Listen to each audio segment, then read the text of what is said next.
The Winds of Winter is going to be the penultimate book of George R. R. Martin's The Song of Ice and Fire series, and therefore has to lead the way to the ultimate endgame. Looking at where some of our characters are stranded, it becomes clear that this is certainly one of the many problems George is facing with this book. Our characters have to get together, and a lot of them are not even in Westeros yet. Tyrion, Barristan, Jorah, and Victarion are all still in or around Meereen, and it remains to be seen whether or not Dany will actually get to sail to Westeros in Book 6. I think I have an idea as to how another character will make that journey. Today we're going to look at how Arya Stark is going to return to Westeros. Before we lay our eyes on the east and to Braavos, however, we have to start in the north at the Crofters village near Winterfell, where we already have an Arya Stark. Well, not really.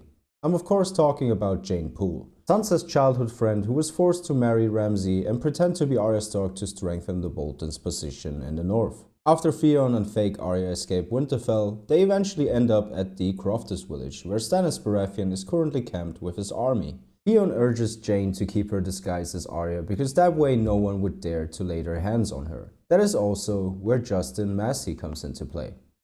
Justin Massey is one of Stannis' high-ranked advisors. He seems to be a very ambitious man who wants to restore his house to former glory after losing his lands due to his support of King Stannis. But that's something we'll talk about towards the end of the video. In the Winds of Winter sample chapter Theon 1, we learn that Stannis plans to send Justin Massey away to Braavos to accompany Tycho Nestoris, a banker of the Iron Bank of Braavos. Stannis also orders him to get sellswords for his cause. Here's what he said. Hire as many swords as you can find in Braavos, and send them to me by way of Eastwatch. It may be that we shall lose this battle, the king said grimly. In Braavos you may hear that I am dead. It may even be true. You shall find my sellswords nonetheless. The knight hesitated. Your grace, if you are dead, you will avenge my death and seat my daughter on the Iron Throne, or die in the attempt. Sir Justin put one hand on the sword hilt. On my honor as a knight, you have my word. Oh, and take this dark girl with you. Deliver her to Lord Commander Snow on your way to Eastwatch. So, there we have it. Justin Massey is sent on a mission to the Wall to deliver the fake Arya to Jon Snow and then travel east to Braavos, where the real Arya of course is. As of now, Jon Snow is of course dead, but if anything that only helps with this plot, as no one else is there to notice that it is actually Jeyne Poole and not Arya Stark. The general chaos at the Wall after Jon's death is a topic for another video. Same as the Battle of Ice itself, which we've already covered multiple times on this channel. So, let's finally look east, to Braavos, to Arya Stark. As with the Theon 1 chapter, we also have a Winds of Winter sample chapter for Arya, or rather Mercy, her current identity as a mummer in Braavos. The last time we saw Arya, she got her revenge on Raff the Sweetling. It went down kinda similar to how she got her revenge on Sir Meryn Trant or Polliver in Game of Thrones. The show seems to have mixed these events up a little bit. Arya actually plans on leaving the company after her play is done, and it is unknown if she is to return to the House of Black and White. At least that's how I interpreted it. She was previously blinded for killing the Night's Watch deserter Darion. I can't imagine the kindly man is too pleased with her killing Raff the Sweetling. I think that she will eventually have to flee. One thing is clear.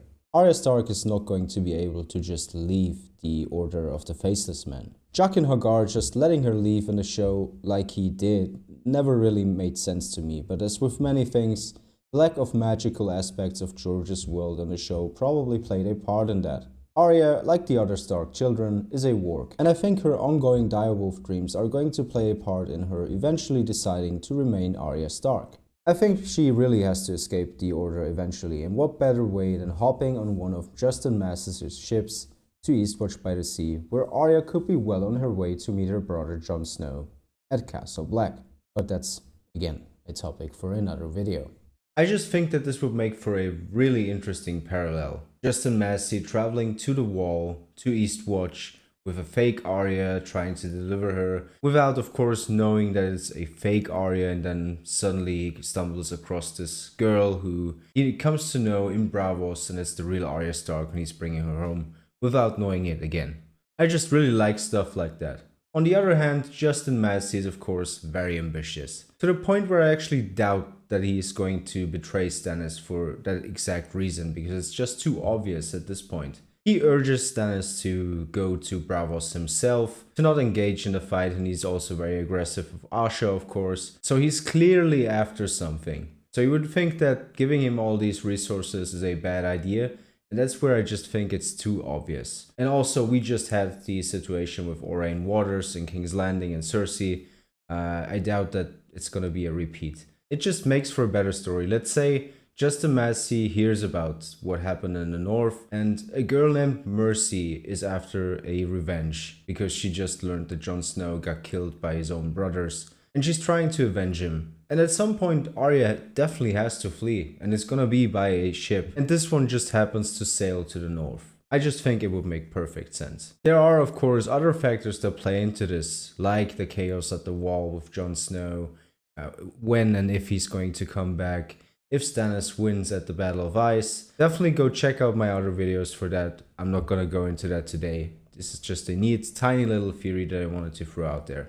Before I end this video, I also want to give a huge shout out to Felipe Inho, the artist of this drawing right here. I just happened to stumble across this on Twitter. I was just browsing and this was on my timeline and I was like, damn, I just need this one. I want to really, make the room look more fancy. And yeah, he was kind enough to allow me to print this one out. So go on over, hop on his Instagram, show him some love. He's an amazing dude, and who knows, you might see some of his artworks on this channel in the future, maybe. Apart from that, thank you guys so much for watching this video, still caring. I know I've been away for quite some time now, but I'm just really busy at the moment. I'm playing theater, and that is something that I just fell in love with, and I'm gonna be busy for a while. I'll have the entire month of December free, and then the next time I will be free is probably towards the end of next year.